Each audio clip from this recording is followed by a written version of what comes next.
नमस्कार दोस्तों, आपका हमारे चैनल पर स्वागत है। अस्पताल में एक एक्सीडेंट का केस आया। अस्पताल के मालिक डॉक्टर ने तत्काल खुद जाकर आईसीयू में केस की जांच की।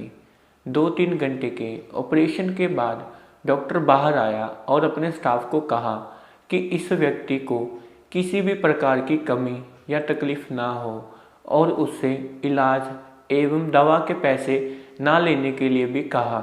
तकरीबन 15 दिन तक मरीज अस्पताल में रहा।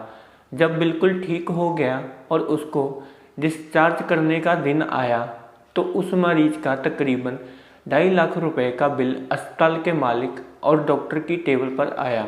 डॉक्टर ने अपने अकाउंट मैनेजर को बुलाकर कहा, इस व्यक्ति से 1 पैसा भी नहीं लेना है।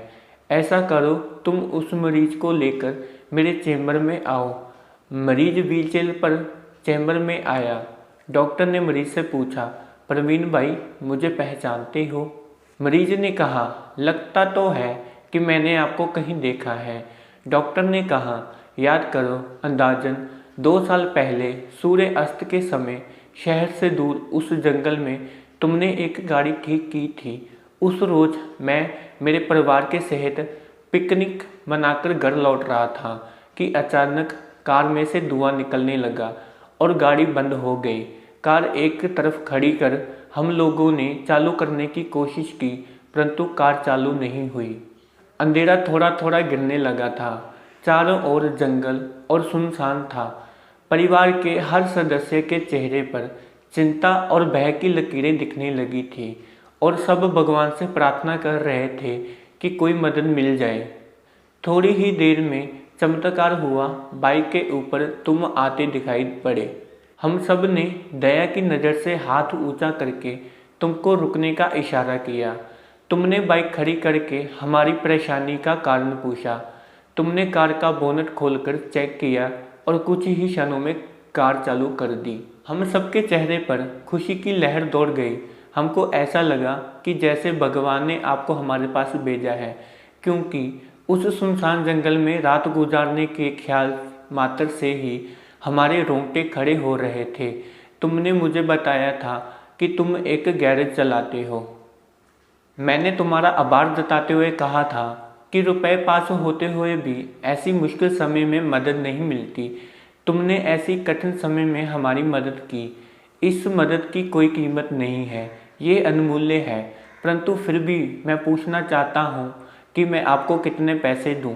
उस समय तुमने मेरे आगे हाथ जोड़कर जो शब्द कहे थे, वह शब्द मेरे जीवन की प्रेरणा बन गए। तुमने कहा था कि मेरा नियम और सिद्धांत है कि मैं मुश्किल में पड़े व्यक्ति की मदद के बदले में कभी कुछ नहीं लेता। मेरी इस मजदूरी का हिसाब भगवान रखते हैं। उसी दिन मैंने सोचा था कि जब एक सामान्य व्यक्ति इस प्रकार के उच्च विचार रख सकता है और उनका संकल्प पूर्ण पालन कर सकता है, तो मैं क्यों नहीं कर सकता। और मैंने भी अपने जीवन में यही संकल्प ले लिया है। 2 साल हो गए हैं, मुझे कभी कोई कमी नहीं पड़ी, अपेक्षा से अधिक मिला है।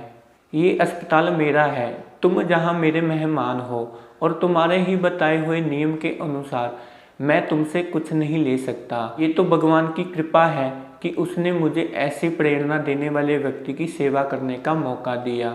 ऊपर वाले ने तुम्हारी मजदूरी का हिसाब रखा और उसने वो आज हिसाब चुका भी दिया।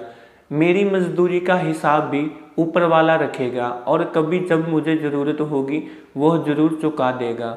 तुम आराम से घर जाओ और कभी भी कोई तकलीफ हो तो बिना संकोच के मेरे पास आ सकते हो। प्रवीण ने जाते हुए चैम्बर में रखी भगवान कृष्ण की तस्वीर के सामने हाथ जोड़कर कहा कि हे प्रभु, आपने मेरे कर्मों का पूरा हिसाब ब्याज समेत चुका दिया है। याद रखें कि एक बार भगवान चाहे माफ़ कर दें, परंतु कर्मों का हिसाब चुकाना ही पड़ता है। तो दोस्तों, आज की हमारी ये वीडियो यहीं तक। अगर आपको हमारी ये वीडियो अच्छी लगी हो तो इसे लाइक करें और हमारे चैनल को सब्सक्राइब जरूर करें। हम मिलते हैं अगली वीडियो में, तब तक के लिए नमस्कार।